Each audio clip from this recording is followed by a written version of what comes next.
All right, good afternoon. My name is Jason Salazar. I'm the Chair of the Post Advisory Committee. Welcome to our meeting for June 7, 2023. We'll start today's meeting with the flag salute. If you please join me in standing for the flag salute and remain standing for a moment of silence. I pledge allegiance to the flag of the United States of America and to the republic for which it stands, one nation, under God. All right, good afternoon. My name is Jason Salazar. I'm the Chair of the Post Advisory Committee. Welcome to our meeting for June 7, 2023. We'll start today's meeting with the flag salute. If you please join me in standing for the flag salute and remain standing for a moment of silence. Moment of silence. We are recognizing fallen officer or Deputy Brett Harris from the Riverside County Sheriff's Office.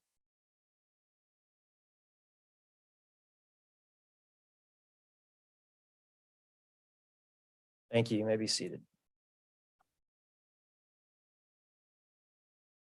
Okay, can I ask for a roll call of the committee members? Allen, Banning, Tornado, Here. DiPisalio, Here. Oborn, here, Salazar, Here. Spry, Faramontes. Thank you. Okay, thank you. At this time, I'd like to introduce Post Executive Director Manny Alvarez, who is with us this afternoon, as well as Assistant Executive Director Jim Grotkow. Thank you. Okay, at this time, we will take public comment. This is time set aside for members of the public to comment on items of the agenda. The chair will manage the public comment period in deference to the committee's workload and meeting time constraints. Up to 15 minutes is allotted at the beginning of each meeting for public comments on items on the agenda. Members of the public who wish to speak are asked to limit their remarks to no more than 5 minutes each. If we have many people who wish to speak on the same topic, I, as the chair, may intervene and will ask that you limit your remarks to no more than 1 minute. Pursuant to existing commission policy, the chair may conclude the public comment period if multiple speakers are voicing repetitive or similar statements and the 15-minute public comment period has expired. Please remember that this meeting is being transcribed, so I may politely interrupt and ask you to repeat or speak slowly and clearly so your comment can be correctly captured in the transcript. Is there anyone who would like to address the committee during public comment?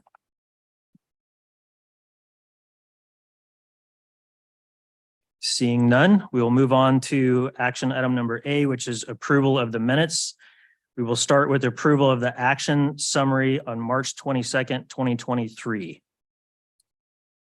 Any comments, corrections, or I'll take a motion to approve? All in favor, say aye. Aye. Any opposed? Okay, I'll take an approval of the minutes from the previous committee meeting, which are from March 22nd, 2023. If there's any comment or discussion. If not, I'll take a motion to approve. All in favor? Aye. Any opposed? Okay, motions pass. We'll now move on to any announcements to be made by any of the committee members. No announcements, then we will turn it over to Mr. Grotkow for presentations on several different items from staff this afternoon. Thank you, Chief. Appreciate that. We have 4 items that have been requested to have presentations on this afternoon. Starting with the first one, which is item B8. At this time, it's a report on peace officer certification statistics. This time, I will call upon Bureau Chief Michelle Weiler, Certification Bureau, to provide a report on peace officer certification statistics. Good afternoon.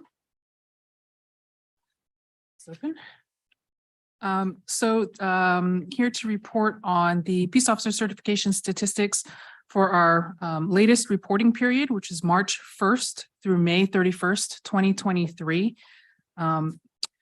Since March 1st, we have had 1,822 notices of appointments that we've approved. We have issued 1,332 proofs of eligibility. 933 basic certificates have been issued. We currently have 101,408 active peace officer certifications.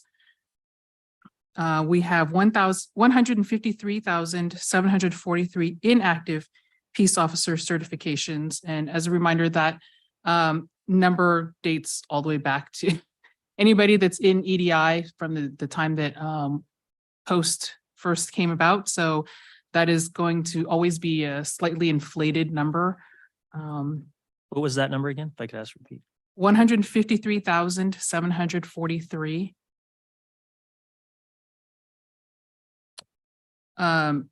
In these last few months, we have issued 26 immediate temporary suspensions.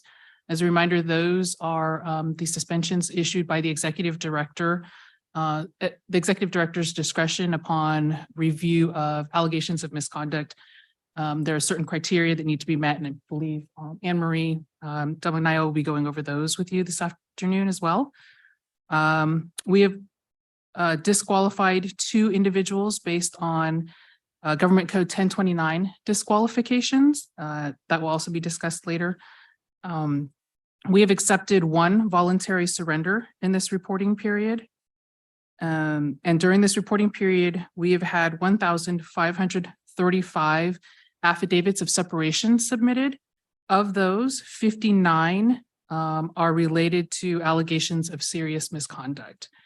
29 of them are for dishonesty, 3 for abuse of power, 9 for physical abuse, 4 for sexual assault, 4 for demonstrating bias, 9 for egregious or repeated acts that violate the law, none for law enforcement gangs, 1 for failure to cooperate with an investigation, and none for failure to intercede.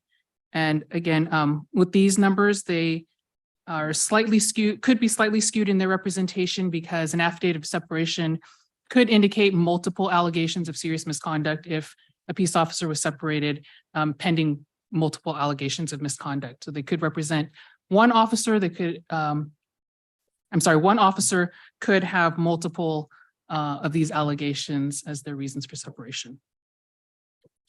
Those are the numbers I have to report to you. If you have any questions, I will be happy to take them.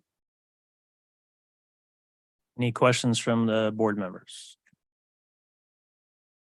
Okay, thank you for the information. I was looking for the numbers and to see what that status was. So thank you for your work. Appreciate it. You're welcome. Mr. Chair, if I may, and Michelle, if you want 1 second. Since inactive certifications is a new term, fairly new term, inactive, can you explain? I think we've done that before, but can you explain again that 153,000 number? What is an inactive certification? Yeah, so inactive certification indicates individuals who were working and then separated during the probationary period without having their basic certificate and have not been since reemployed. They also represent individuals who have separated from employment as a peace officer for 3 or more years. So somebody who retired, say, 3.5 years ago, 5 years ago, 10 years ago, those would be included in inactive certifications. Any additional questions? If not, we'll move on to the next presentation. Thank you, Michelle. Our next presentation requested was number B11. And that's at this time, I'd like to call upon Assistant Executive Director Anne Marie Delmanayo from the Executive Office and Bureau Chief Brian South from Professional Conduct Bureau 4 to provide a report on the implementation status of Senate Bill 2 and the new Peace Officer Standards Accountability Division. Welcome.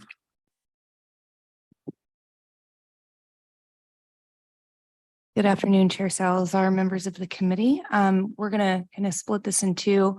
I'll do a brief admin update on where things are at with the implementation of SB2 Peace Officer Standards Accountability Division.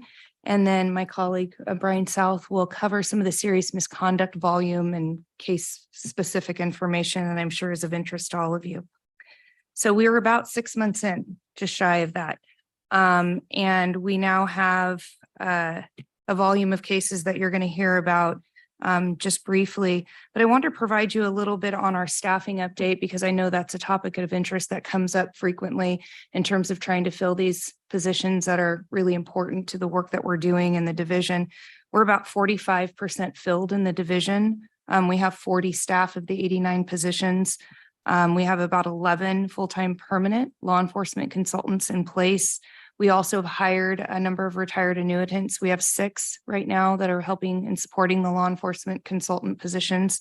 We also have 3 more in process and 20 law enforcement consultant positions that are currently under recruitment. Gives you a brief kind of update on where we are with staffing this division. Since the last update, which was March of 2023, the division has continued to provide what we refer to as our case management system, Mark 43 training. We're doing this via Zoom, and I think it's important for the committee to know this, that this is an ongoing training that's bi-weekly at this point. And so we're still making that training available to law enforcement agencies throughout the state. You'll hear later some statistics on the number of law enforcement agencies that are in fact reporting. And those that aren't, and again, you know, these are really more of the smaller agencies that are probably reflective of about 12% of the overall peace officer population that have not yet reported in Mark 43. And so we're continuing to try to get those folks involved in the reporting. By request, we also continue to do our kind of typical, what we would call an executive overview regarding all things Senate Bill 2. So we're continuing to do those by request. We're not doing the scheduling of the training that we once were. But I think we've covered probably 88% of the law enforcement agencies already. And so now it's just through conferences, and we just recently did one for CHP, and we'll continue to do those by request. We also have our districts, our professional conduct districts that do outreach to individual law enforcement agencies, either to support their efforts in reporting in Mark 43, or just to provide their leadership team and their internal affairs staff with an update on things that are going on within the division. That continues to be really important outreach that we will be doing moving forward. There's been an update to the Peace Officer Standards and Accountability Advisory Board. Our executive director has sent out notification regarding the appointments to the board, but I want to remind you folks that we do have a quorum of the board now. There has been 5 members appointed to the board. There's information about who those folks are on our post website under the Certification Bureau, but I can tell you we have at least 3 public members appointed. We have our attorney position appointed to the board, and then we have a command level person that's also been appointed to the advisory board at this point. Since we do have a quorum of the board, we can proceed with board meetings once we have a series of serious misconduct cases that require board review. Prior to that, we'll be holding a training for those board members on August 3rd. That will be here at the headquarters location, where we will be providing them kind of some general overview of the division, their responsibilities in decertification matters, also the commission's responsibilities for decertification matters. We'll also be talking to them about matters involving public relations, because I think you all have seen we're getting quite a bit of media attention, and we will continue to do so. So how to handle that if they're contacted individually, et cetera. We will also be moving some of that training to an online platform so that as we get new board members appointed to this board, we're a lot more agile in being able to provide that training at a sooner point in time. There is a plan to provide this type of training for commissioners as well, probably later in the year, because that has been a request that has been made of this division. So moving on, I think there's the high probability that we won't have a board meeting until probably October. We still have to send notices out to individual peace officers that may be subject to decertification. So there, is a timeline for that. They get 30 days within which they can respond to the notice of intent to decertify and request a hearing. So looking at those timeframes, the earliest point in time we'd be able to hold a board meeting is probably October. Michelle mentioned immediate temporary suspensions. Those have caused a little bit of confusion because that's not a one-size-fits-all solution. The penal code in its 13510.8 provides our executive director the ability to place a certification on hold temporarily. And this is kind of pending the outcome of a decertification matter, or if there's a certain charge or indictment that based on the initial arrest or indictment, the status of the case changes, we may lose jurisdiction on an immediate temporary suspension. So I want to explain what they are. There's 3 prongs: an arrest or an indictment for a crime described in 1029 of the government code, and that is primarily felonies. There's some other examples, but for the most part, those are felonies. a peace officer who was discharged from a law enforcement agency for serious misconduct. And those are our serious misconduct provisions that are outlined in 13.510.8. And a peace officer who resigned during a pending investigation into charges of serious misconduct. All of this is where the executive director believes that the temporary suspension is in the best interest of the public health, welfare, and safety. So again, there's an analysis that has to be done with these three prongs in order for our executive director to determine whether placing the certification on hold is the best way for us to protect the public in the interim. It's important to note that these actions have to be current, and that means those three prongs have had to have happened after January 1st, 2022, in order for our executive director to have the authority to issue an ITS. So the arrest or indictment, the termination, or the resignation had to be after January 1st, 2022. So it's a prospective law. It's not a retroactive law. This gets confusing and we often struggle with it. So we don't expect everyone to understand when an ITS may be issued and when it may not. There's a lot of cases out there right now, a fair amount of cases in the media where a DA may be considering filing charges against an officer for a felony, but there's been no arrest or no indictment. Those cases do not warrant an ITS. We don't have jurisdiction to do that until there's an arrest and indictment. So I want to make that clear because we do often get questions about that. I also want to share with you briefly that we have two separate draft brochures that I think we're going to go ahead and distribute. These brochures that I think Chandler is going to pass out to you now are an intent to try to help get some information out there to both new peace officers and peace officers that are in the field. And there's two different brochures. It's when allegations of serious misconduct have been reported. This provides high-level information regarding the 9 categories of serious misconduct, the Government Code 1029 disqualifiers, and also the decertification process. There's also a separate brochure. And again, these are drafts. And this is the Peace Officer Certification brochure. This actually covers eligibility requirements, the new proof of eligibility, and it also addresses something that we will be reviewing with the commission tomorrow, and that is the new address of record requirement.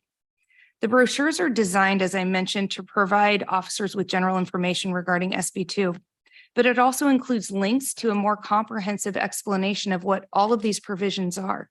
Not everybody that doesn't serve at the governance level has a clear understanding of all of the requirements that went along with SB2, both from the eligibility side and then also from the licensing and decertification side. So that we're also in the planning stages to kind of support the brochures of doing 2 videos with our Learning Technology and Resources Bureau to develop 15-20 minute videos that would be focused on both recruits at the academy level and LD1 prospectively, providing new officers with an understanding of the relationship between the officer and post through the certification requirements, and also a general information video that would be part of continuing professional training. And that would really cover all aspects of SB2, including decertification. And we think these videos are going to help to inform officers, again, both as recruits and then officers that are currently in the field on the actions that Post is taking in response to SB2. So we'll be able to provide them statistical profile updates, things that have come to us, generally speaking, through decertification. And I think it'll give officers a better appreciation of what that process looks like. Finally, we have 2 budget change proposals that are part of the governor's May revise. One is for the Office of Administrative Hearings. We talked about this at the March meeting. This will provide us some funding so that when cases go before an administrative law judge at OAH, that entity is funded through Post to be able to provide that due process hearing. The other is for the Department of Justice, and that is so that DOJ can be our prosecutorial arm in matters before the OAH. So before the hearings before the administrative law judge, the Department of Justice would be representing Post. So together, those BCPs or budget change proposals are about $10 million. And so far, those look favorable in terms of going into the governor's budget. They're right now part of the May revise. We also have one provision out there that we have been supporting in terms of a technical cleanup bill, and it's Senate Bill 449. And that is through Bradford's office, who, you know, is the originator of Senate Bill 2. And that's really just a technical cleanup that we have asked the author's office to consider to help us with the implementation of Senate Bill 2.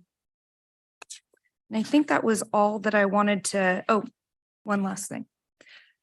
Post continues to work with legislative staff on a Public Records Act request provision that would help Post kind of manage the PRAs that are coming through as a matter of SB 2 and decertification. And this change in the PRA would allow Post to refer those PRAs back to the law enforcement agency that is the originator of the record. So you folks are aware that we've been working on that, and we continue to do so with the legislative staff. We're hopeful that we can get something that will take effect with the new budget cycle. Any questions? On SB 449, what is the technical cleanup? in So that? there's a few different provisions. One of them would allow posts to keep matters confidential when they're under investigation. There's already an exemption in the California Public Records Act that would potentially cover some of that, but this is specific to peace officers. So we felt it was prudent for us to make it explicitly clear that while a matter is under investigation, Post may in fact not disclose that at that point in time, but at a later date when there's been a disposition on the case, or the case has been brought before the board and the commission, it would be a matter of public record at that point. There's also a provision in the bill that would allow us to submit things to the new board and commission under seal. And that is really sensitive information that may otherwise compromise the identity of a witness or someone else that would be involved in a case, where it wouldn't be appropriate to bring those matters in a public forum without some ability to enter that information in under seal. And then the other things are just very technical in terms of ors and ands that got left out of the initial bill, and words that got omitted that need to be replicated. But I would say those are the two major provisions. Thank you. And thank you for the clarification on the ITS with regards to the three prongs and not on pending charges. I've had that question come up as well. As you were talking, I kind of went back to some of the numbers that Michelle asked. So 1,535 submitted for serious misconduct, if I was correct on that. No, and so Brian's going to go over the volume of that. I think those were for certifications, generally not serious misconduct cases. Perfect. Yeah. Okay. Any other questions from the committee? Yeah, Chair, just for clarification, I may have missed it. How far out are you of getting these together for officers and deputies, and timeframe on the videos? And when do you plan on getting those to academies? So great question. The brochures are pretty much done. We want to review those with the commission tomorrow and get their kind of approval. But those would be replicated immediately upon approval of the commission. There's also, though, some information in here on the address of record, which is a regulatory provision that requires approval by the commission. So if we were to reproduce these immediately, it would be a proposed regulation because that regulatory proposal has not yet taken effect. We're just reviewing that with the commission tomorrow. In terms of the training videos, those take some time. So I would guess that something for the academy, because that's going to trigger another regulatory change. If we put it in LD1, probably early 2024, perhaps. Yeah, you're welcome. Any other questions, or we'll move on to the next part of the presentation? Thank you very much. Good afternoon, everyone. So I'm going to start by just giving some statistics on the for the whole division, all four bureaus.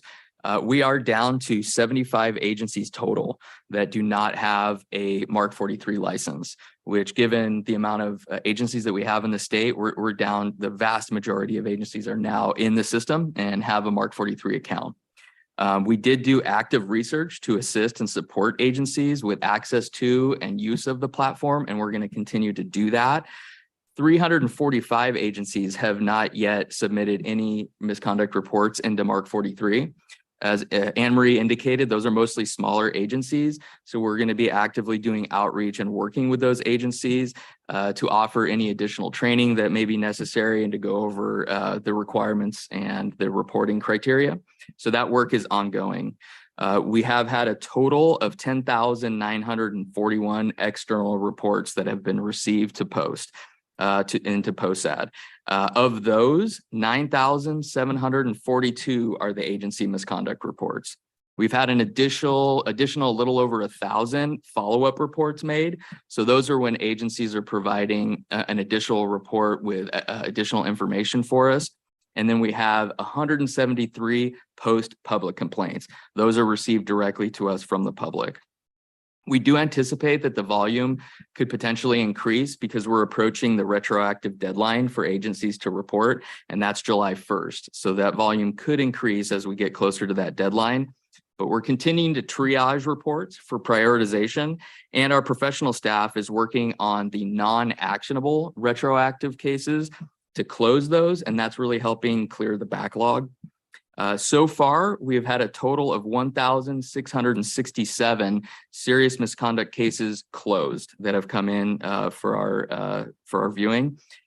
And I wanted to talk about the top 3 areas of serious misconduct that we've received for the reports. The top area, it's been pretty consistent, is at 38%, which is physical abuse. So excessive or unreasonable use of force, that's the top area of serious misconduct reporting that we've received. That's followed by demonstrating bias at 33% and abuse of power at 14%. Now, we have conducted our second internal panel review.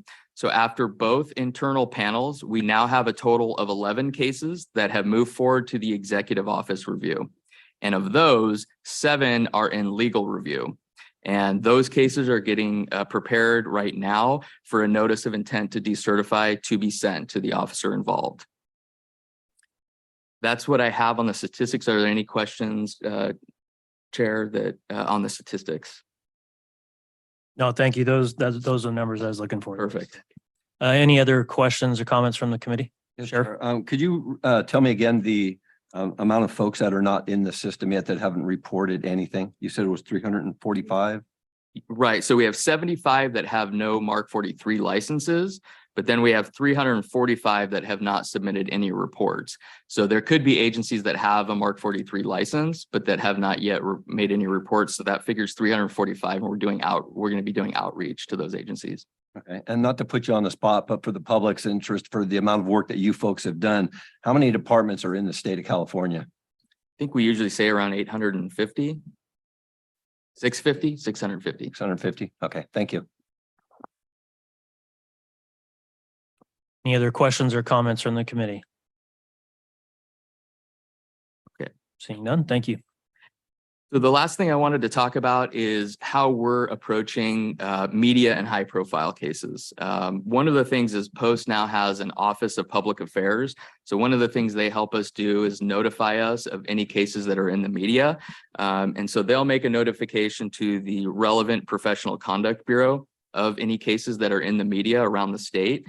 That's one avenue. There could be any other various avenues where we become aware of a high profile case, but either way, we're taking a proactive approach for this. So when we receive those notifications, the appropriate Professional Conduct Bureau is conducting outreach as soon as possible to the involved agency.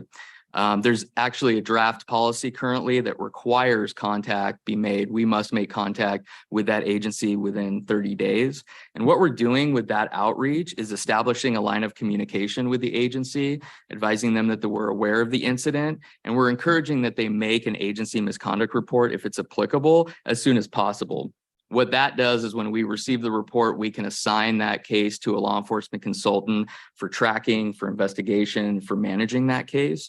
And anytime we do that outreach, Anne Marie sort of mentioned this before, but we're always going to be offering a meeting with the agency. We will go in person and meet with the agency, whether it be with their executive staff or their internal affairs staff. to talk about what our role is. We will always offer assistance with Mark 43 if that's a barrier, and we'll always offer an executive overview presentation, as Anne Marie mentioned. So in any context with the outreach, that's always going to be something that we're including. Now, with these high profile cases, typically, not always, but often these will be cases that may be still under agency investigation or have an ongoing criminal process or criminal proceeding. So in a lot of these instances, the immediate post-ad action that may be available to us is the immediate temporary suspension. And Anne Marie mentioned those criteria, and then an ITS essentially puts a hold on that certificate pending the outcome of those processes. So if it meets the criteria, as Anne Marie mentioned, we will process those on these cases. And I did also want to mention that it's not just the high profile cases. Every time we receive a report into our division, we are reviewing that to see if it fits the ITS criteria, and we'll process that if it does. That's all I had. Happy to answer any other questions. Any questions, comments from the committee? I don't have any on that item either. Chair Salazar, may I make one more comment? I failed to mention at the beginning of the report that Brian South has just been recently appointed as our new bureau chief to District 4. So I wanted to congratulate him. He's overseeing the Central Valley, just not an easy district. So congratulations. Thank Brian. you very much. Yeah, I'm from the Central Valley. That's No disrespect. congratulations and welcome. There's the- Okay, thank you. Good report.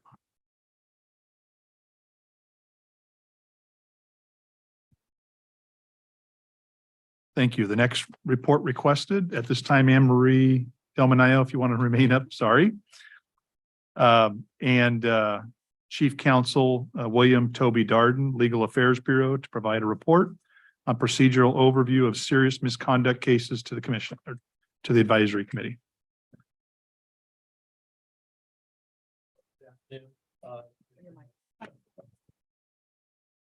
There we go. Okay. Good afternoon, Chief Counsel William Toby Darden, and with me, Anne Marie Delmanayo. Anne Marie has significant experience in the processing and handling of licensing cases. And so she's been invaluable to us here at Post as we've been sort of working through Senate Bill 2 and how we're going to implement this new licensing scheme. The purpose of the presentation today, and this is a presentation I'm going to be giving to the commission tomorrow. So this gives you a preview of that presentation, but it's to advise the commission and to advise this advisory board as well on what the commission's role is in decertification proceeding. And the purpose of the presentation today is to really demystify the commission's role in Senate Bill 2 cases. Why do I say we need to demystify it? Well, when we started this SB2 journey, what was it, a year and a half ago now? Upon our first read of the law and our initial take on what Senate Bill 2 would require, we had probably a very different understanding back then on our first read of the law to today. Our regulations have evolved, our understanding of the law has evolved, and as a result, over time, there might have been some uncertainty as to exactly how is this process going to work. So the idea behind this presentation was to try to demystify all that and give the commissioners and this board a clear view of how we view the SB2 procedure at this present time. So the topic today, what is the commission's role in Senate Bill 2 cases, and what will each commissioner need to do in each of these cases as they progress? And one thing that I ask everybody to keep in mind, as it says on the screen, is that there are multiple stages in the process, and the role of each commissioner differs at each stage of the process. So I've considered this a three-stage process. Stage 1 is the stage at which there are these initial hearings before the new advisory board and before the commission to determine if it's a case that should move forward to the full due process hearing. That's stage 2.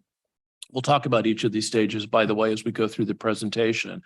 Then after the ALJ, the administrative law judge, the full hearing on the merits of the case, a proposed decision is rendered and sent back to the commission, and that's at stage 3. Stage 3 is the stage where the commission makes a final decision with that proposed decision in hand in terms of whether to accept it or reject it. And we'll talk again about each stage as we go through. Before we get started on that, though, an important point that I wanted to make sure that everyone understood, this has to do with the due process issues. Remember, we're impacting the license of a law enforcement officer and that individual's right to practice in their profession. And as a result of that, they have important due process considerations. What I've often said is, if you have a case and it's going to go to a judge, do you want the judge to have made a decision on your case before you presented it? Probably not. Do you want the judge to be having discussions with your opponent, private discussions or private conversations that you don't get to hear? Probably not. And that applies here as well at Post. So the idea is that our Post staff that are working on these cases, they will make their presentations to the commission in public. And then all the discussion and debate will happen in that public forum under the open meeting laws, Bagley-Keene, which of course govern all of these presentations. And so to protect the due process rights of the peace officer, we want to make sure that commissioners don't have discussions about these individual cases with our Post staff members. They're considered prosecutors in these cases. And so you don't want to have sort of off the record discussions with the prosecutor in the case. Okay, so the stage 1 proceeding, the question is, what are they? And our understanding of this has really evolved over time, and it's probably the most important point that I want to make sure that we all understand. The stage 1 proceeding is not the full administrative hearing, and we'll talk about what happens at that stage later.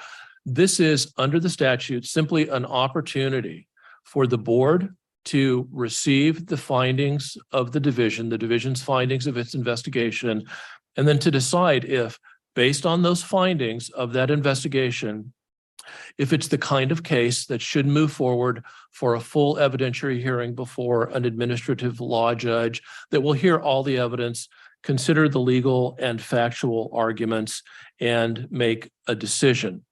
We want the commission at this early stage to keep an open mind, because it will later be getting this full proposed decision with all of the facts later on. And we don't want the commission to prejudge the case, the facts, the merits at this early first stage. So we are not making this up. So just so you know, where we come up with this is actually in the statute. And that is section 13510.85A4, which specifically says what the board's duties are. And the board is, at this early stage 1, just reviews the findings of investigations presented by the division and then makes a recommendation on the action to be taken, and will only recommend a revocation if the factual basis is established by clear and convincing evidence, and may then recommend that the officer certification be suspended for a period of time. The way I've explained this to many of the folks that we've been trying to sort of explain how this, what we think the statute envisions at this stage is, again, this is not an opportunity for debate. There's no contrary evidence presented by the officer. This is literally the division just coming and saying, we've reviewed this case. This is what we believe the findings are that we believe we will be able to prove. And if those facts can be proven at a later administrative hearing, is that the kind of case that the board believes does amount to serious misconduct under the statute, and would then be appropriate for either a revocation or a suspension. The commission similarly has a very similar duty, again, at stage 1, and that's in 13510.85A5. And that is, the commission just reviews the recommendation made by the board and decides to adopt the recommendation by the board or not. If it does adopt the recommendation, it's a 2/3 vote and is based on the record before the board and whether the record in its entirety supported the board's conclusion that this serious misconduct has been established by clear and convincing evidence. So the statute doesn't contemplate essentially a second hearing before the commission. The commission is just reviewing the record of what happened before the board to see if the board's conclusion is supported by the evidence that was submitted at that time. Okay, so as I said before, at stage one, the commission is best if the commission does not make any judgments as to the merits of the case or the ultimate discipline to be imposed. The commission at this stage doesn't hear from any witnesses. It doesn't decide disputed facts. It doesn't make credibility determinations. The officer doesn't put on the defense here. The officer doesn't provide evidence, additional facts, or legal briefing. The officer will have that full opportunity. But it's important, and you'll understand why when we get to stage three, it's important at this initial stage that it be limited and that the determinations made by the board and then the commission is merely, is this a kind of case that should move forward to give the full opportunity for a due process hearing to the officer for the commission to then later at stage three make a determination. So at this stage of the process in stage one, we do have a regulation that does permit the officer during public comment or the officer's representative to address the question of whether or not the division's findings, if true, are sufficient to establish serious misconduct under the penal code and the commission regulation 1205. And the commission may then consider mitigation evidence under its regulation if that evidence is apparent from the facts set forth in the division's findings. I recognize this is a little artificial and we understand that. And hopefully you'll understand when we get to the end of stage three, why it needs to be this way. So let's move on. So at stage one, what determinations is the commission making? Did the record before the board establish that it's the kind of case that falls within a serious misconduct category and was sufficient evidence found by the division, in other words, clear and convincing evidence, such that the case should move forward to a full evidentiary hearing to determine the full facts and consider whether discipline should be imposed? If so, what the commission does is it returns the case back to the division to initiate proceedings for a formal hearing before an administrative law judge in accordance with the Administrative Procedures Act, and that is subject to judicial review as set forward in the Act. So we'll talk now about that stage two, which is the administrative law judge proceeding. So at stage two, what happens after the case is remanded or sent back to the division will work in conjunction with legal counsel and prepare a legal document called an accusation that effectively starts the hearing process before an administrative law judge for a suspension or revocation. There's a different statement that's filed if it's a denial as opposed to a revocation. The government code does require that the attorney general is the attorney for any administrative adjudicative matter or civil judicial matter. So that means our cases, before they go to an ALJ at the Office of Administrative Hearings, goes to the licensing section of the Attorney General's office. The licensing section does have a team of attorneys that they have assigned to work on specifically on these post matters and develop the post expertise. So that hearing will be scheduled to occur before the Office of Administrative Hearings in the same geographical area where the officer was employed. And there are four offices in the state of California where there are AOH offices: Sacramento, if I've got these right, Sacramento, LA, Oakland, and San Diego. So they would be scheduled to occur within the office in the same area at which the officer had been employed and had engaged in the serious misconduct. Although the truth is, we think for the foreseeable future, these are probably going to be remote. So we probably are not going to have in-person hearings because most legal proceedings are getting to the point now where they're just done remotely. So it's going to be most often by video conference. All right, so this hearing before the ALJ, what is it? Now, this doesn't happen during a commission meeting. Commissioners are not there. It is a public meeting though, so people can attend through the web, presumably.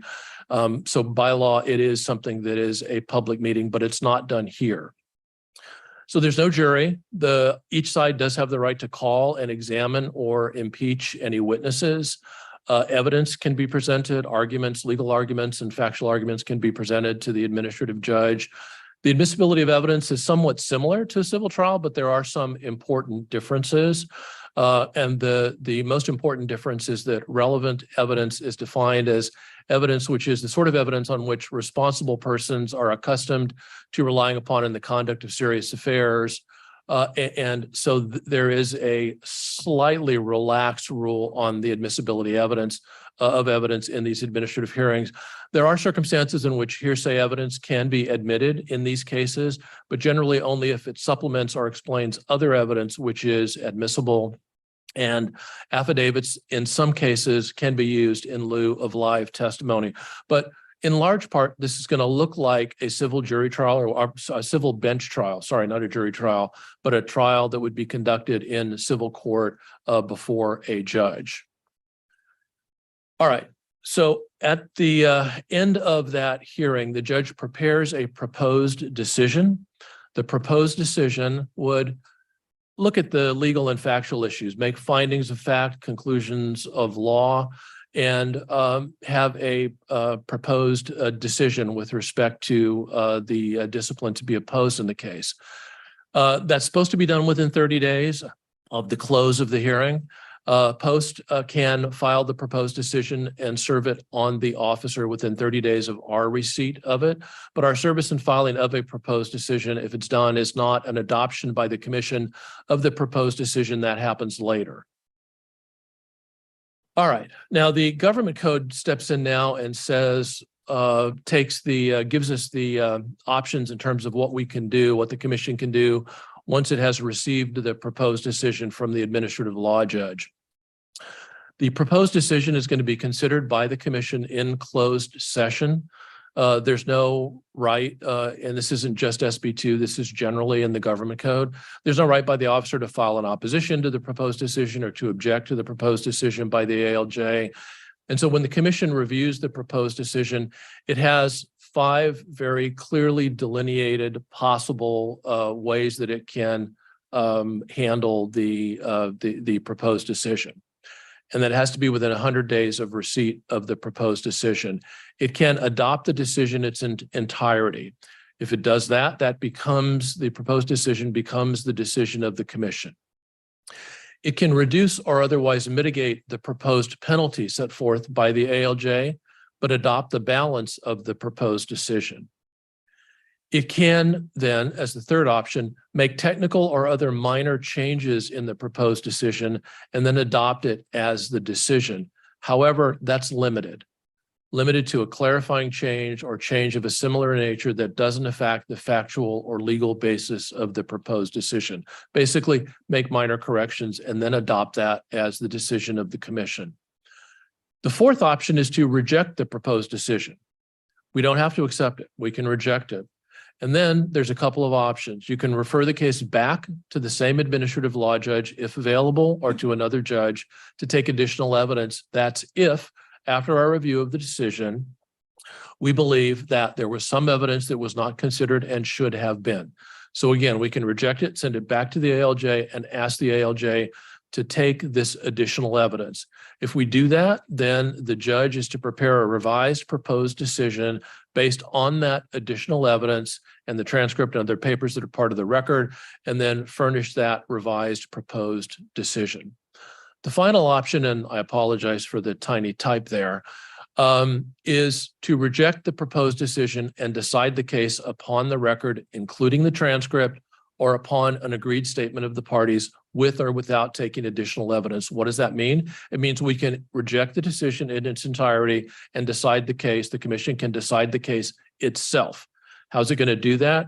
Generally, it's upon the transcript of what happened before the ALJ or an agreed statement of the parties, as it says, and additional evidence can be taken, but it does not have to be. And then there are some particular requirements in terms of what we have to do if the commission decides to go down this path. Most importantly, the commission has to give the parties the opportunity to present oral or written argument before the commission. And if additional oral evidence is introduced before the commission, no commissioner can vote unless he or she heard the additional oral evidence. So again, generally it would be decided on the record. There can be additional evidence taken depending on what the commission wanted to do. Then the final decision would have to be issued no later than 100 days after the rejection of the proposed decision. Once the commission does have a final decision to adopt, modify, or non-adopt, that decision is then filed immediately by the agency as a public record, and a copy is served by the agency on each party and their attorney.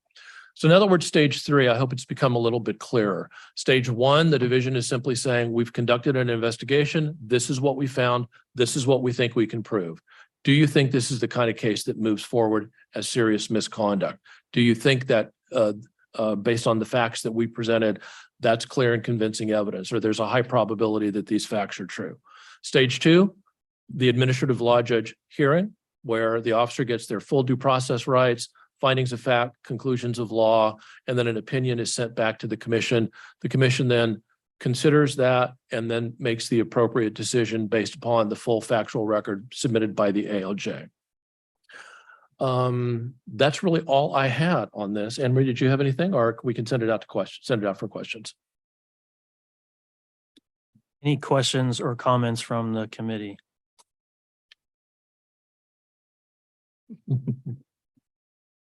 I have a couple questions. One, does Post anticipate that stages 1 and 3 would occur during or in conjunction with regularly scheduled post-commission meetings? Yes. So I think the idea is that once we get once we're up to full steam and we have a series of cases that will have to be decided, then we'll have to determine if we have so many cases that we would have to have, for example, a full day of commission hearings devoted simply to cases, and then another commission meeting to handle other business of the commission, then we might have to set it for multiple days. It just really depends on the number of cases, I think, that we have as to whether or not the commission will be handling its normal business and these cases in the same meetings. But I don't think we're considering necessarily having separate hearings, but I think it just depends on the workload. There may be circumstances where we don't have any other business of the commission, but we have a number of cases and we have to have just an SB2 hearing. It's really going to depend on those timeframes that Toby, so we have 100 days when the ALJ issues a decision for the commission to consider it. And then you have your Bagley-Keene requirements, right, for the notice. And so it's going to depend on the timelines as well, if we have to have a special meeting. The next, more of a comment, I guess, on a question, but thank you first off for the presentation, because I think that was very well structured. So this is obviously new to everyone. I think Post has done an excellent job kind of wrapping your arms around it and putting this information together. I think there's still a lot of questions from the law enforcement organizations as to how this plays out. This was a very good presentation in terms of what that process will look like. So will Post be publishing this in some manner to where that's available to agencies or so that we have a clearer understanding what the process is? Obviously, we'll communicate that as much as we can, but I won't do it as eloquently as you did or as this slide shows. So I don't think there's an issue with that. This is all procedurally required under the Administrative Procedures Act. What's a little unique is that typically you wouldn't have this complaint side come before a board and a commission. You would have all of that handled by staff, and then the accusation is what would trigger the due process, right? So this is unique, and I think it would be helpful to have a version, maybe not as detailed, but a version of this to explain the 3 stages, unless our executive director has any reason why we wouldn't. Yeah, Mr. Chair, Please. I would think we could do that in the form of a short, 5, 10, 20-minute video as well with the process that Toby just outlined. I think that's very doable, narrated and kind of articulate the law. Very doable, I think. Just a matter of timing. yeah, I think it would be helpful just because it provides a pretty clear picture of how the process plays out. And I think there are still a number of questions of what that, although we've received a lot of information, it's a good way just kind of putting it together in one short format that would help. Any other questions or comments from the committee? Okay, thank you. Well, so we've been going about an hour. I want to check with our court reporter. All right, we're going to take 5 minutes. 5 minutes work? Okay, we'll take a 5-minute break and reconvene at 2 o'clock.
Director Alvarez had a comment he wanted to make. Thank you, Mr. Chair. For those that are interested in the Senate Bill 2 actions, they are listed on our website. We're required to make those public. And if you go to post.ca.gov, the Post website, under the certification tab, you will see a decertification list that lists all of the Government Code 1029 actions. Those are individuals who are ineligible based on criminal convictions primarily, or some other actions, as well as those that have been issued immediate temporary suspensions and ultimately revocations, but they are already listed on our website. Thank you, sir.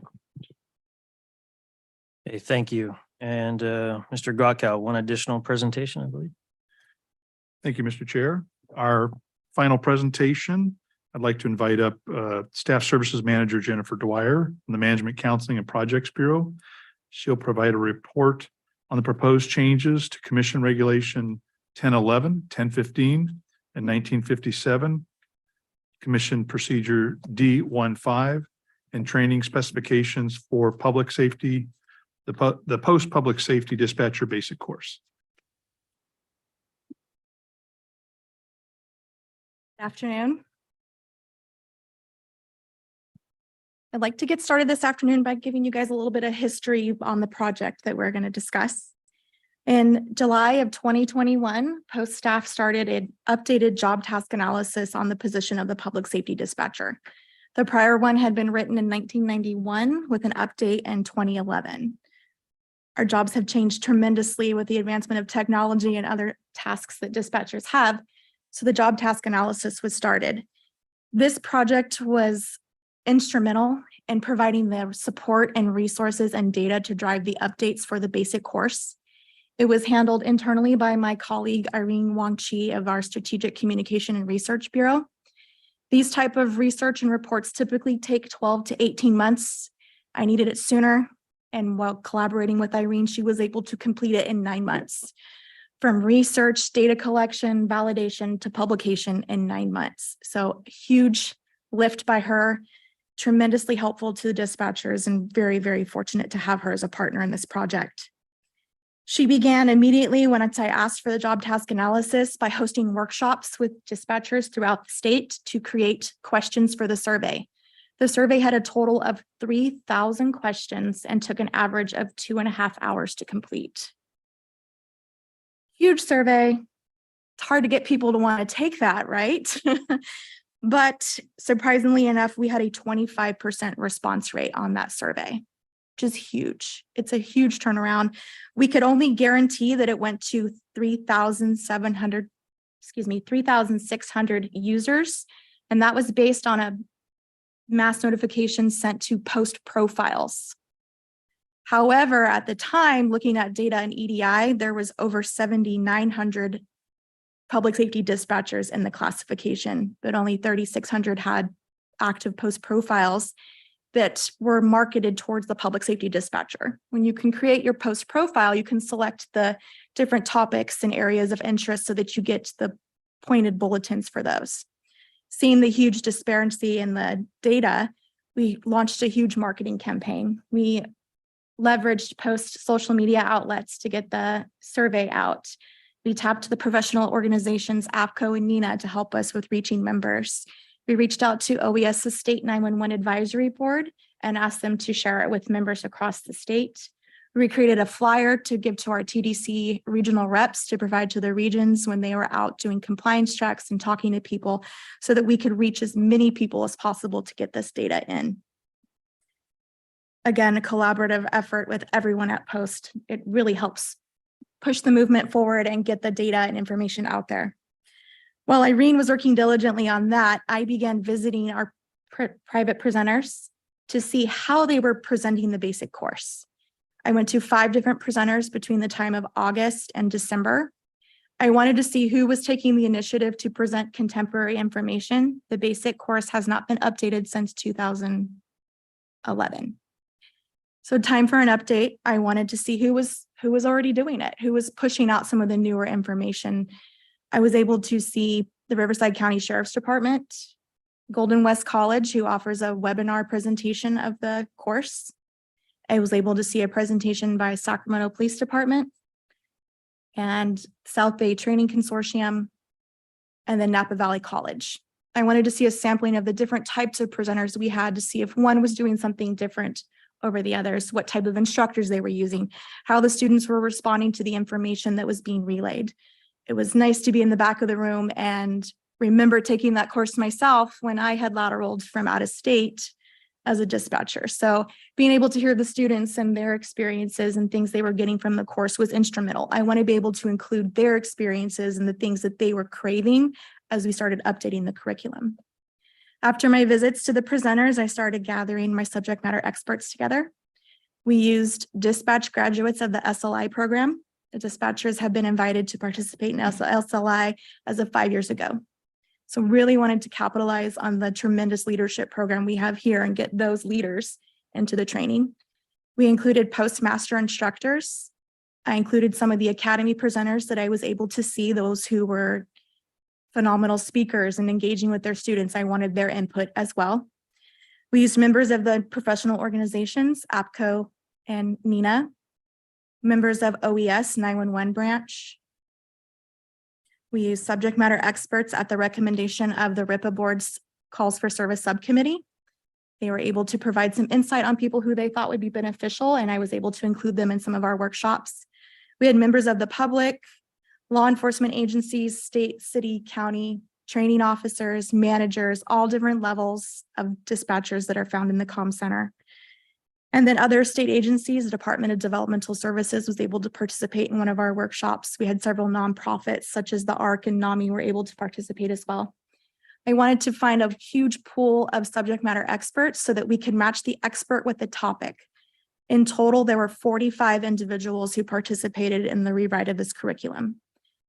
I wanted the expert to match the topic so that we don't have just a dozen of us trying to figure out what's best for the state across all boards, because I think I'm good, but I'm not good at all of those things. So I really wanted to make sure that we could really capitalize on everyone's expertise. So over the course of 8 months, we hosted 8 workshops, 2 days each, some of them virtually, just because I didn't want to lose momentum and it was hard to get people to travel during summer break. So virtual was the way to go those months. During that time, we completely revamped the course. Everything was, I would say, 90% rewrite, which is why we're proposing a repeal of the existing course and adoption of the new. The public safety dispatcher course started at Post in the mid-80s. It was called the complaint dispatcher and it was 80 hours long. In the 90s, it was rewritten to be the 120 hours you see now. The proposal will increase the course to 160 hours. California is unique as in most state agencies don't regulate the dispatcher training or hiring. New York currently does not. Washington, Idaho, Arizona. Other states that do have basic courses that are varying in lengths. Georgia requires 40 hours. Florida requires 232. Our neighbors to the north, Oregon, require 160 and Texas requires 80. So it's all over the place. But by updating the learning domains that we had and creating existing domains, we landed on the 160 hours proposed. To just highlight some of those changes for you guys, in learning domain 100, professional orientation and ethics, the subject matter experts added a brand new category to that learning domain, and they referred to it as dedication to duty. Being aware of what the peace officers are going through with SB2, dispatchers wanted to take the opportunity to be proactive and encourage new dispatchers to have the voice to say, I think that was wrong. Can we look into that or question things that happen?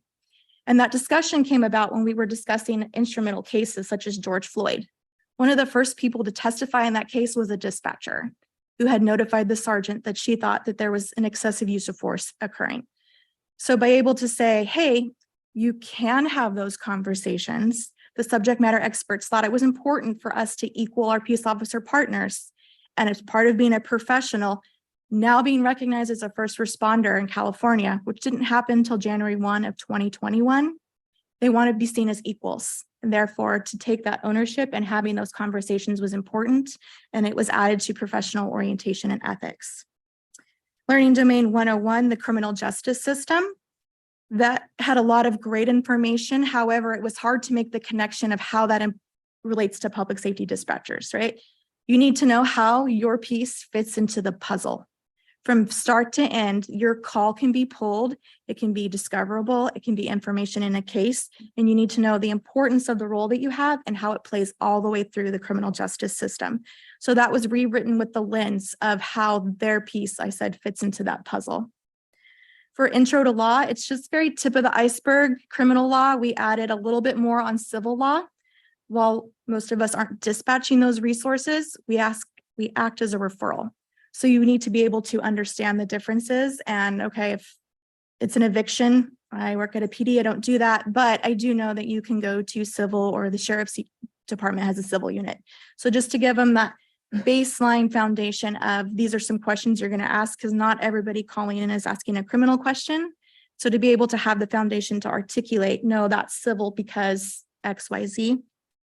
We also added an element of juvenile law to that one. We're starting to see more and more situations that impact our juveniles. And I will admit that as a young dispatcher, I thought, yes, your parent should be here. You're under the age of 18. That makes total sense. So to be able to give that foundation to other dispatchers, like, hey, these are the rules that apply to juvenile. Juvenile hall, juvenile detention is not necessarily a bad thing because they can provide these types of resources. Now that you've had this course, go back to your agency and ask, what type of partnership do we have? What do they offer? Can I tell a parent, like, no, I'm not going to scare your kid to go to school, but here, look, you can call juvenile probation, you can call juvenile whomever, and they can provide resources for that. In Learning Domain 103, interpersonal communication, that one we addressed the culture in comm centers and how to be more inclusive and how to have difficult conversations. For professional communicators, I can transfer a call and make a quick decision about your problem in 60 seconds, but to have a face-to-face conversation with someone I spend 16 hours a day with can be difficult. So to give them the tools to have conversations, right? Sometimes they're uncomfortable. How do you give yourself a safe environment to have a difficult conversation? And maybe it's not necessarily a dispatcher to dispatcher. Maybe you have an officer you'd like to have a conversation with. Now you have the tools to try to have that conversation. It doesn't need to necessarily escalate to the next level or a supervision level if we can, as humans, address each other effectively. The next one, 104, telephone technology and procedures. That one had a lot of updates. It said, text to 911 coming soon. That has been here. So we made sure to update anything referencing technology in that section. We also were sure to implement the phrase callers biased by proxy, which is something that RIPA board has been wanting to see us adding to our training. And that is not necessarily post saying you will not respond to these types of calls. It is us saying that make sure the person is calling in a complaint. So if someone says, I'm calling in a suspicious person running down the street, you as a dispatcher have the responsibility to ask additional questions. What are they doing that's suspicious? Are they actually articulating a crime? Could it be the bias of the caller that's influencing what they're insisting the call type be, and encouraging you to look at your own policies, right? Each chief, sheriff, administrator is going to have their own policy on how to handle certain types of calls. So we're not saying don't create that call for service. I'm just saying be cognizant that there could be more to it. It may not be a crime at all, and document it according to your policy.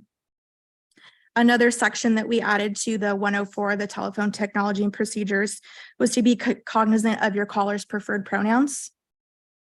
I started in a generation where you address people as sir, ma'am, and that's how you got their attention on the phone.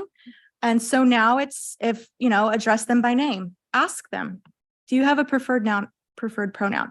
It's so much easier to just ask. And that's the preference, is to just be asked instead of making that assumption. So making sure that that was included in the outline as well was important to the dispatchers. In 105, missing persons, we added a brand new section on victimology to consider that there could be something else going on. It's not always the situation, to be a bit more empathetic to the parent, to the caller, to the juvenile who's maybe the runaway. We don't want to hear, oh, it's the chronic runaway again. No, it's, I'm taking a runaway report.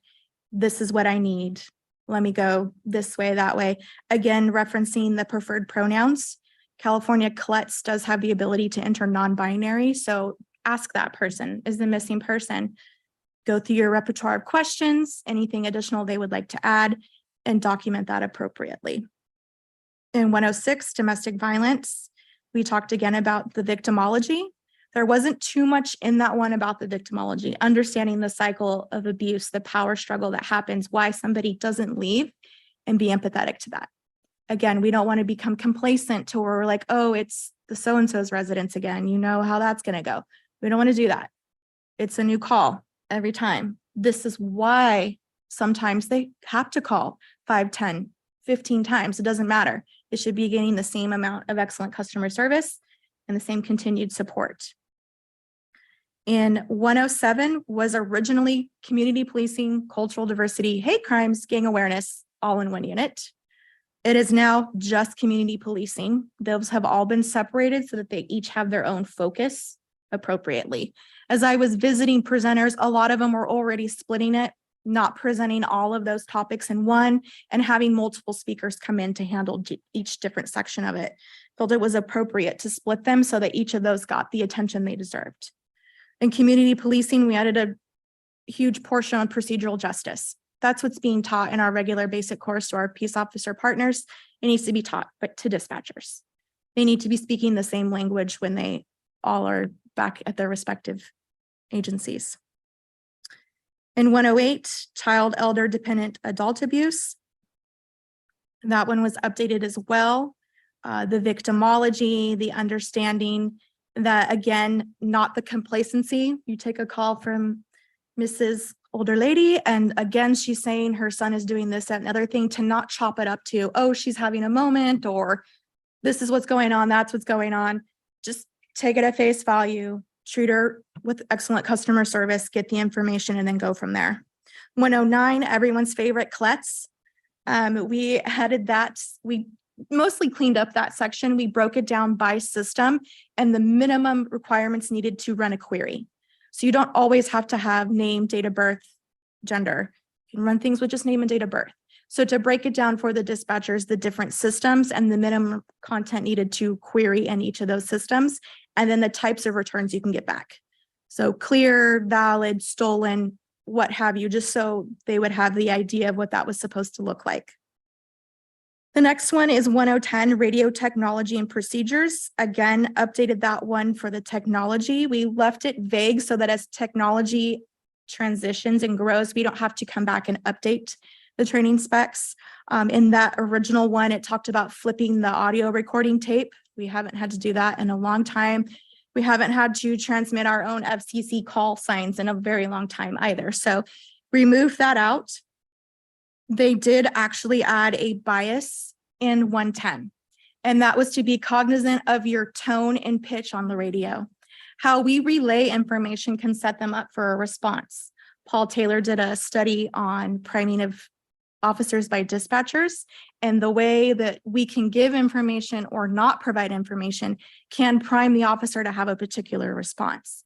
So in addressing 110, not just the technology part, we wanted especially new dispatchers coming into the profession to be aware that your pitch and tone can change the response. Whether you mean to or not, it can happen. So to be aware of it so that when you get back and you're in your own comm center, you might notice, hey, I said that a little excitedly and then 3 people added. And the same is true for officers. I had one that I worked with who always canceled his cover unit, but if he asked for one more, we sent 5 because he never asked for one more, and we knew him and we knew his tone. So anytime we picked up on that, we were like, oh, there's something going on that he's not sharing with us. Same thing happens when they hear us give information out too, right? So just to have people be aware that your pitch and tone can change that. 111 addresses resources and referrals. In this section, it's not resources for dispatchers, it's resources for our community that we can provide. Who has access to 211, 311, 988 is now live federally and in California. So to being able to provide that as a resource. There's also a section in there on map reading. And we kind of toyed with that one, whether or not to leave it in. Everybody's got Google, everybody has this. CAD crashes, technology fails us, GPSs disconnect. So it's still important to read a map because you can't give directions to somebody going, turn right. Well, is that north, south, east, or west? And our callers don't always know that because they're relying on the GPS too. So, so to be able to translate somebody's directions they're giving you into northeast, southwest is still a skill that we need, even though we rely heavily on technology. So the mapping section stayed in that one. Another resource that we added in there was making sure that dispatchers understand the various types of alert. You have an Amber Alert. We know what is needed for an Amber Alert, but how do you explain that to the community? My ex has absconded with my child. I need an Amber Alert. Oh, okay. That's not how that works. But as a new dispatcher, you might think, yes, how do we do that? So we go through Amber Alert, what's needed for that. We talked about legislatively that Yellow Alert passed this year. So for the hit and runs that cause significant bodily injury or death, they can issue a Yellow Alert. And we talked about the Feather Alert, which also legislatively just passed this year for the potential or suspected kidnapping of an Indigenous person. So all of those new ones are in there that I know I did not hear about till I had the workshop, and we had a representative from CHP there who was like, oh, you got to keep an eye on this one. This one's coming. So we wrote it in there with the caveat that if it passes, leave it. And if not, we'll pull it before it came to you guys. So we were prepared in case it passed. The next one, 112, is critical incidents. So that one had primarily focused on on nature, fires, flooding, earthquakes. We added intentional acts, and that does include situations such as active shooter, suicide by cop, high profile incidents that involved dignitaries, professional athletes, celebrities, and then how to handle critical incidents involving staff, whether they're injured, killed in the line of duty, or they're the suspect of the situation, how to address that. There's a heavy portion on there and making sure that dispatchers understand ICS, that we should be using the incident command system for a large scale event, making sure they're aware of mutual aid so that when they get back to their own agencies, they can ask, what is our mutual aid agreement? Who do I call for a helicopter? Do I need special support to call out K9? Just making sure they're aware of their own policies. We also discussed terminology. So if I, as a dispatcher, have a officer say, I need a fire truck, and I call fire, does he really need a truck or does he need an engine? There is a difference. So when you're working with mutual aid, especially cross disciplines, a lot of us who dispatch both know how to translate that request. But when you call fire and you're saying, I need a fire truck, and then they send the one with the big ladder and your officer's like, no, I need the one with all the water, there's a different way to ask for that. So making sure we understand each other's terminology. The same when you're dealing with EMS, they have different ways of coding their responses. And MCI doesn't mean that a bunch of people are dead. It just means that we're going to overwhelm our local emergency services. And that's why we have to declare that.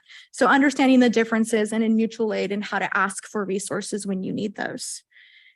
And then 113 wellness management was already in the basic course. It was a 4-hour block that had focused on stress. How to identify stress. And then we just kind of left it at that. So we have completely revamped that one. That is now an 8-hour block of instruction time.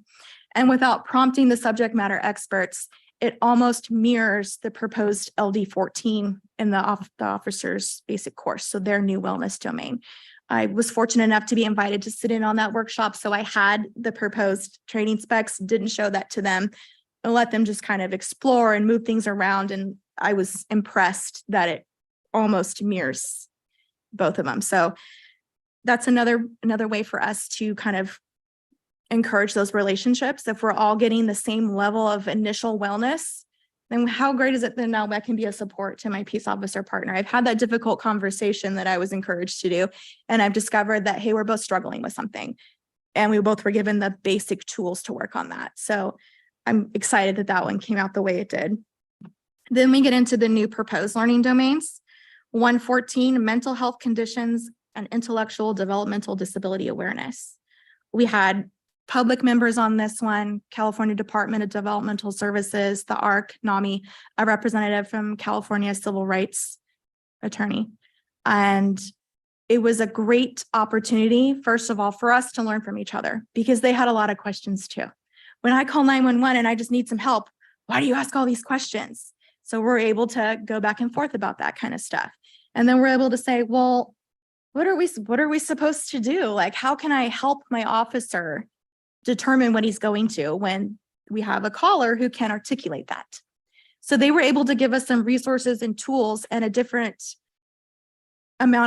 type of questions to consider asking, right? Someone on the corner shaking their hands, that doesn't mean that there's anything wrong necessarily.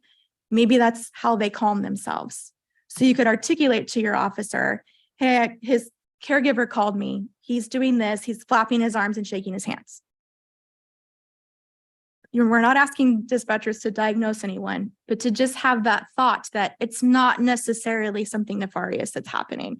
It could very well just be that is that person's soothing technique. If a caller says my child is missing and he's autistic, to have that trigger autism. Is it okay if we touch him? How does he feel about loud noises? If I have my lights going, is that going to bother him? Is there a body of water nearby?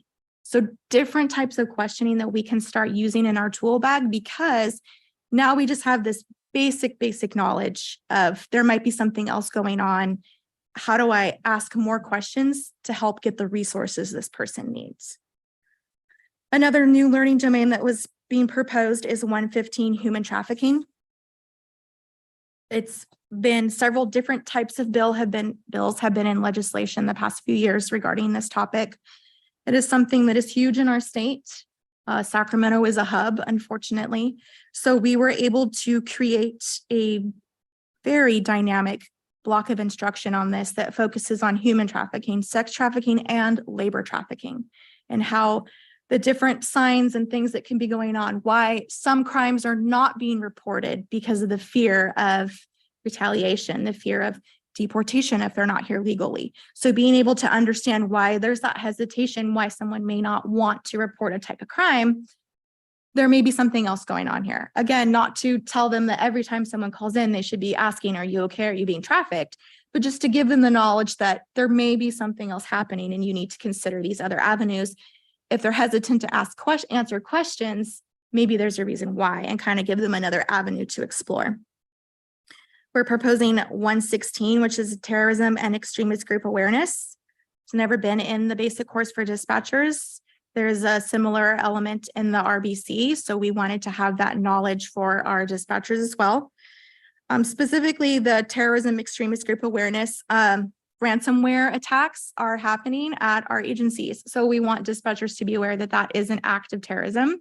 It is an act by an extremist group, and it's not just, we need to take it more seriously than, hey, I think I clicked an email that was really weird, right? We need to treat it as serious as it can be. It can disable agencies for weeks, months on end. 117 is where we have put cultural diversity and hate crimes. So those are together in 117. We had a collegiate professor who actually helped author a bill regarding that, AB 2504, that would require that information, the LGBTQ community information, to be included in our basic course as well. He was instrumental in that.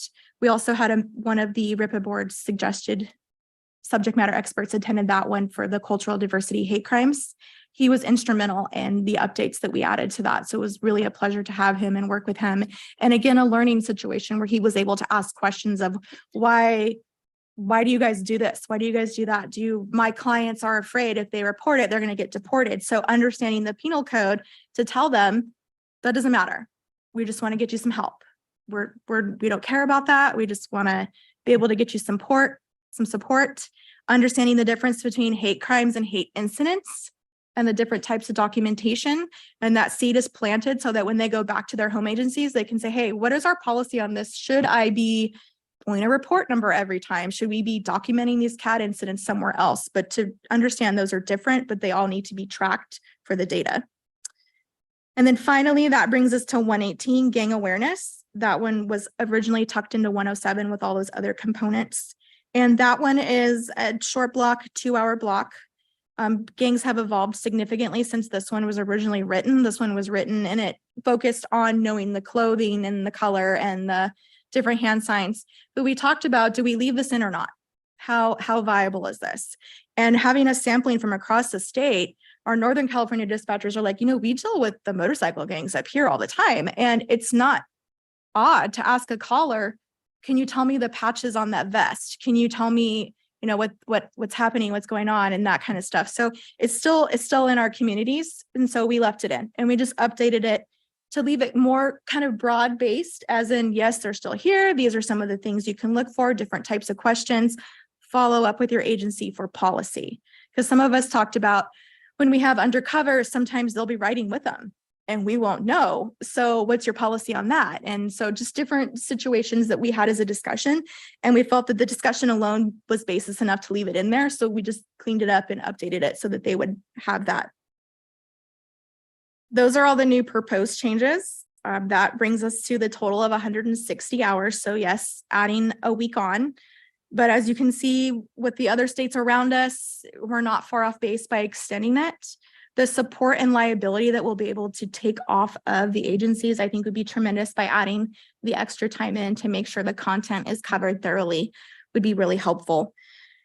This portion today would be essentially phase 1, where we're going to push out new curriculum if approved tomorrow by the commission. And then phase 2, we would like to include an assessment. The field is very interested in an assessment for this course, not to fill people out, but to ensure that learning has happened. So that we can just make sure you're not going on a 4-week vacation, right? I need you to be involved and participate in that kind of stuff. I'm not sure what that's going to look like yet, but there is an interest for that to be accompanied with student workbooks for this course as well. Currently, there's not. Anything provided to the student is created by the presenter. So then we would have some consistency with the materials that are being given out. It would act as a resource. So when you do go back to your agency, no, here, look, we learned about this, here it is. So that would just be another support, another tool that they would have. And again, ensure that that learning is happening. And then phase 3, eventually down the line, we would like to alter the timeline for when this course is being taken. Currently, they have to take it within the first year of appointment. So giving them a basic course after they've been on the job for a year, we need to make sure it's being effective. So we're going to look at moving it up, and we'll get input from the field and other organizations before that happens. And that's like I said, down the road, a 3rd phase, if you will. Great. Any questions? Sorry, We'll top that. Yeah. Okay, any questions or comments from the committee? Sir, I missed what was phase 1 again? Phase 1 is just pushing out this new updated curriculum. Thank you. Any other questions or comments? Yes.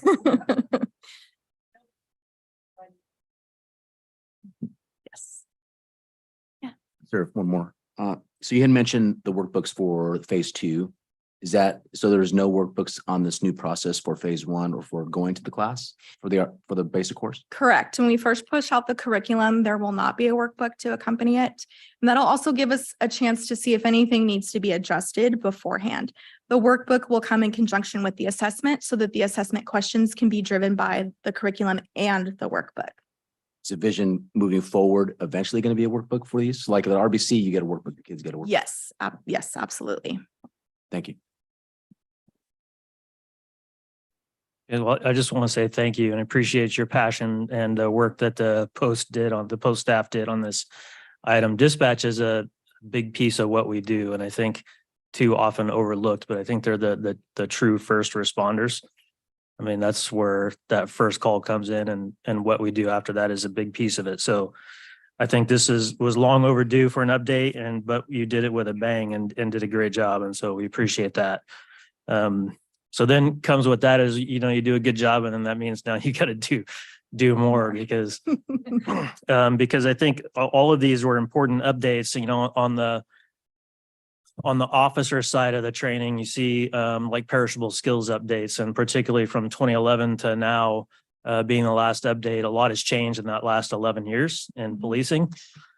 So is there a plan, I guess, for like dispatch updates? Because I see a lot of culture change as part of this as well. And so I can send my brand new dispatchers through the basic course.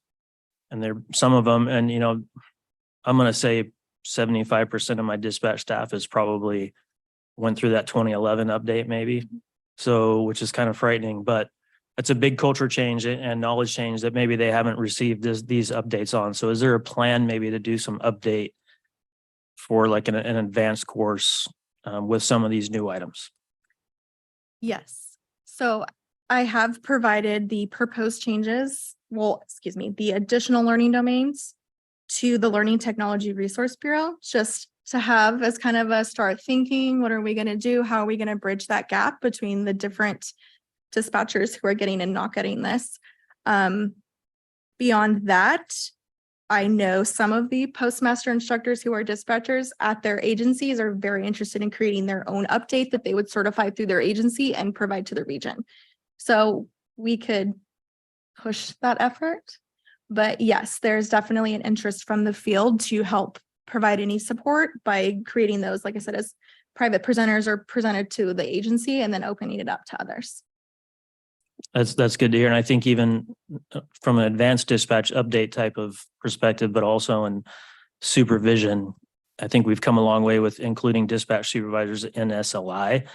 But at that point, I think they have to have 2 years as a supervisor. So even some of the same type of stuff for dispatch supervisors who have to have a more solid understanding of some of these, because it does impact culture so much. But something to do more there.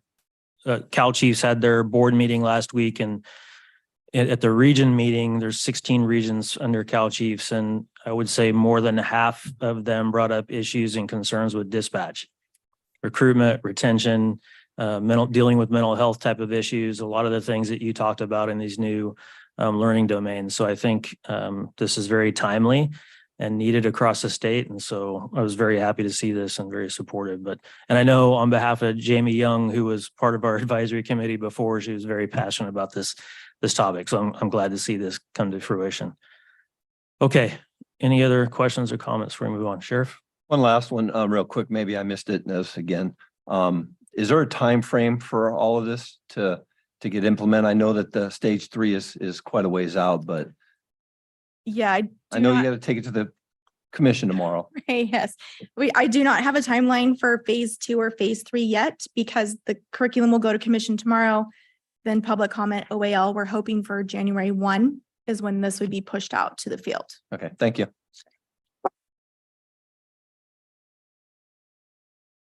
Sorry, I believe Assistant Executive Director Grotko had comments. Thank you, Mr. Chair. First of all, I'd like to just echo the positive comments that have been made. The work Jennifer and Irene and the subject matter expert groups done has been phenomenal.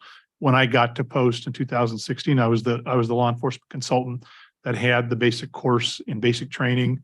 In my first dispatch council meeting, pretty much they beat me up on the fact that Post is committed to making these updates, that they were overdue significantly.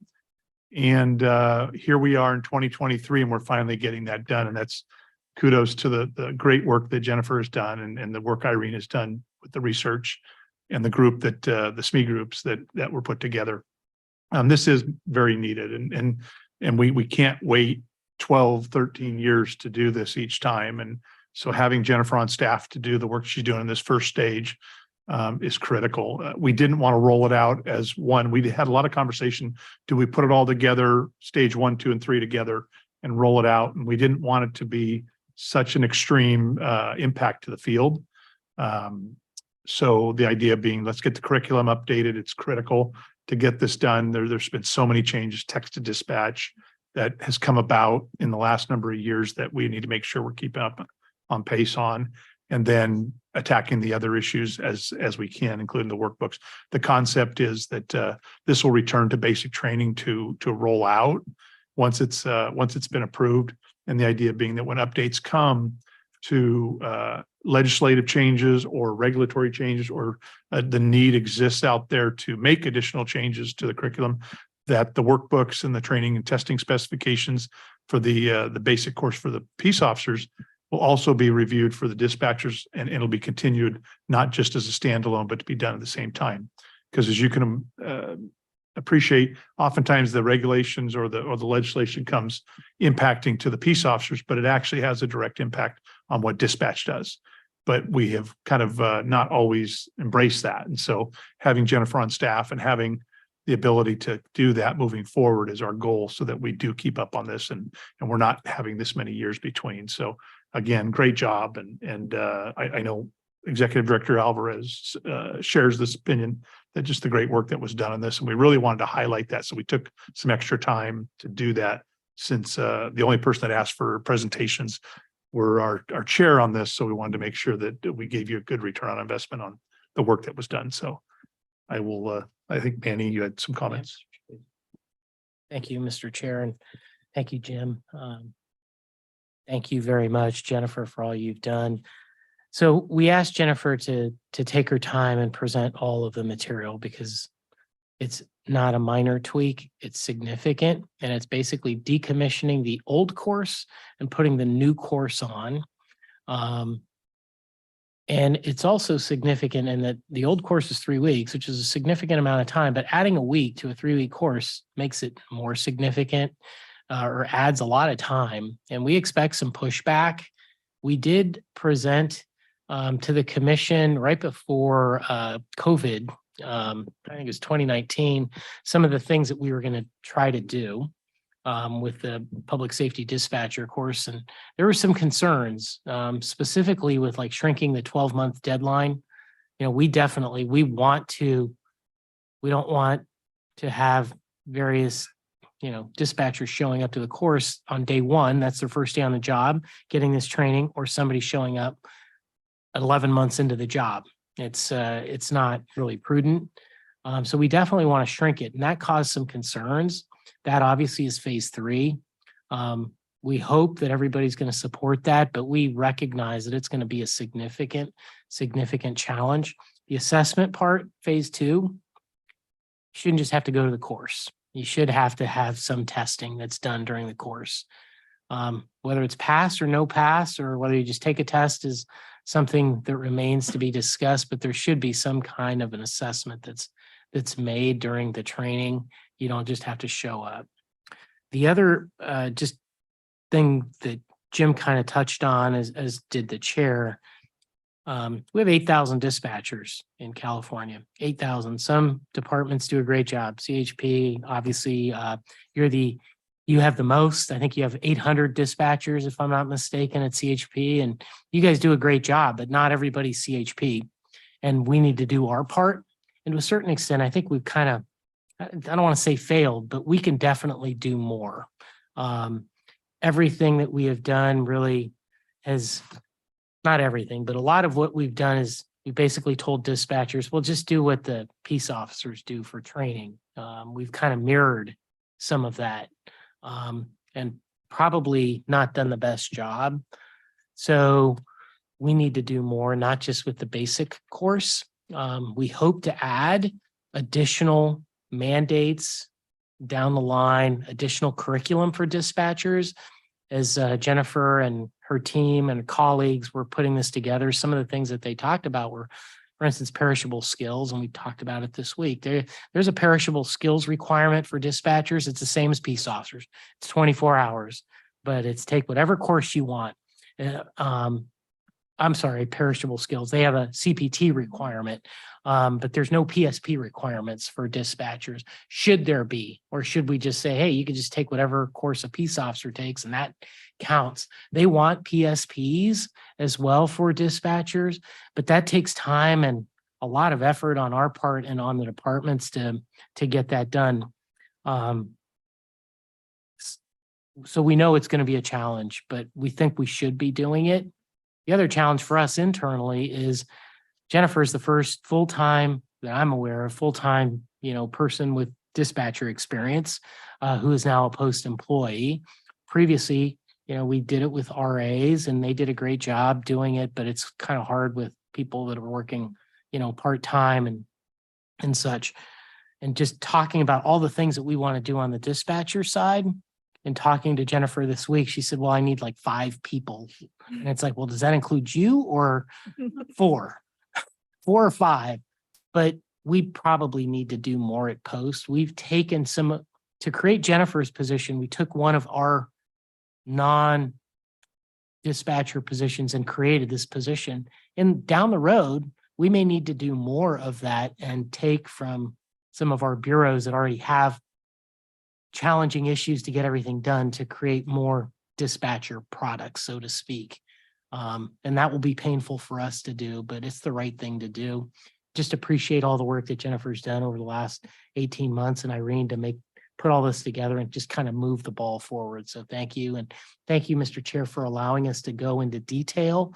There was a purpose to it, and it's really to just solidify or, hit home that we really want to take this seriously in terms of public safety dispatchers. So thank you for the opportunity to allow us to take that much time. Well, thank you. I'm glad you did because it was a lot of good information, a lot to take back, I think, to our staff. And I really do think this is very much necessary. You talked about dispatch priming and, as particularly when we just hear presentations about SB2 and the things that can happen in those initial moments in gathering information or what gets in tone and all those sorts of things do impact response. And so I think it's imperative that we're all on the same team and kind of looking through the same lens. And so, like I said, when you hear other chiefs talking about their concerns with staffing, we're in trouble if we can't staff dispatch centers because they really are that first line of response. And so I think it's important. 160 hours is a lot, but I think this is a critical profession in the criminal justice system. And so it's necessary. And I agree, probably some pushback on phase 3, although I think it's important. And I've heard a lot of questions before why it takes so long to train a dispatcher. But when you think about it, they're coming in, on the officer side, they've gone through a 6-month academy before they ever go out and start doing the job. And so you've got a lot of that foundation laid, whereas dispatchers are kind of just come in, sit down with the trainer and go. And then the problem with that is if it's the wrong culture and the wrong training a year later, how beneficial is training like this? It's hard to correct it once you mess it up. So I think it's time that, we look at dispatching a little bit differently and hopefully get that support. So thank you again for the presentation. Thank you. Okay. I think that is all of the presentations that we have today. Before we move on to the advisory committee member reports, just want to talk real briefly for the committee. The role of the advisory committee is obviously to provide feedback, particularly from our respective represented organizations, myself, Cal Chiefs, and I know we have Cal Sheriffs and CHP and KG here today, but to provide comment or information for the commission to consider as they look at these agenda items. And so we do have the opportunity during the commission meeting to provide that feedback to them on any of these items. So we just heard on 4 different items. Before I move on from those, any additional comments that the committee members that are present would like the commission to consider as they make their decisions tomorrow?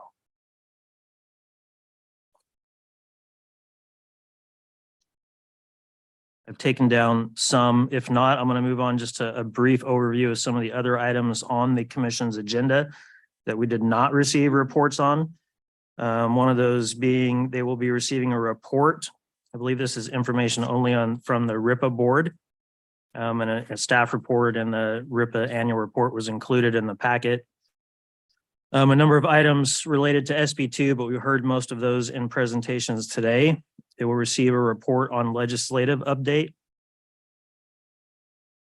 And then from the Basic Training Bureau, proposed changes to LD 35 with regards to firearms and chemical agents. This has to do with pistol mounted optics. I think that was a good addition as well. And one I know that our own academy was trying to address. And so we appreciate post support on that item. And then also LD 14, which is officer wellness. So before I move on to the rest of it, any comments, questions on any of those items before we move on? One. Under the Certification Bureau, E1 is a report on proposed commission regulation 1215 address of record. It's a pretty straightforward item that we heard a little bit about today. And then employment status notifications, and we've already heard on the public safety dispatchers basic course. Any additional questions or comments on any of those items for the commission to consider?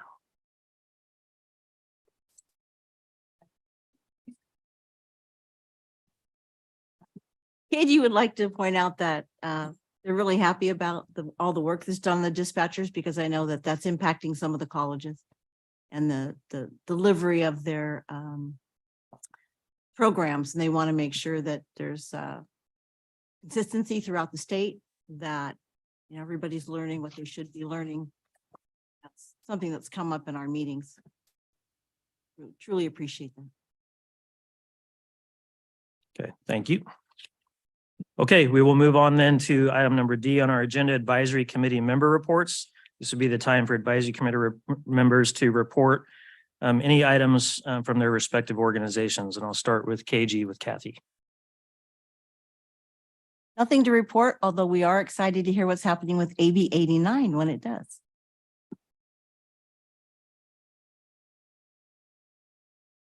HP No, sir, nothing to report. and from Cal Sheriffs. Nothing to report this time. Thank you. As I mentioned from Cal Chiefs, we had our board meeting last week and we're happy to have Jim Grotkow come and present, and he spoke with regards to some of LD or the dispatch course as well as to SB2 items. We appreciate him being there to present. And then, as I mentioned, from the region updates, mostly just recruitment and retention issues. We were happy to see, I forgot the number now, AB 355. Looks like it will succeed. We partnered, that was a Cal Chief sponsored bill along with Post with regards to tactical rifle training. So happy to see that move forward. With that, we will move on to commissioner comments. I believe I saw Commissioners O'Rourke, Braun, and the chairman, Mr. Long present. Any commissioner comments?